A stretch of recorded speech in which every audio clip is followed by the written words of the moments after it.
Fala galera, Guest13 aqui, e hoje eu vou estar trazendo uma coisa muito legal pra vocês, ensinando como colocar wapers muito top no seu canal, que é banners, wapers, é a mesma coisa. Primeiro você vai entrar no skin, clicar lá no wapers e vai carregar essa página. Aí vocês vão poder escolher qualquer tipo de wapers. Aí vamos supor, eu quero uma capa no nosso canal. Aí vamos supor, aí vocês podem procurar o que vocês quiserem, galera, tem banners muito tops, galera. Aí, tá, esse daqui eu achei top. Aí a gente clica nele, aí vai carregar, galera.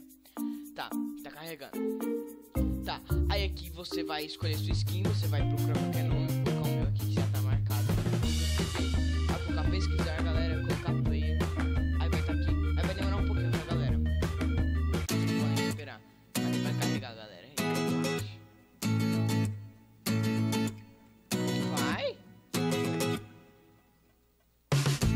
Pronto, galera, carregou. Agora vocês vão clicar no seu skin.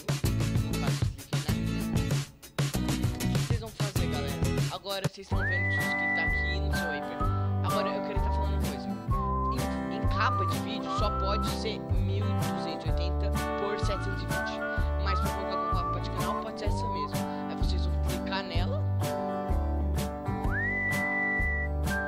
Vai carregar um pouco, pronto, apareceu. A nossa. Tá, foi em outro, mas deixa então, né? Esse daqui também é muito legal. Aí vocês vão clicar aqui nela. Aqui. Ah, não apareceu. Tá, apareceu essa. Aí vocês vão, aí vocês vão ter como escolher vários. Temos aqui como esse.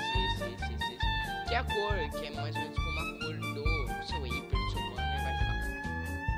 Tá, galera, agora o que você vai fazer? Você vai vir aqui quando terminar de dar um download. Pronto, vocês vão ficar no meio legal. Você vai download.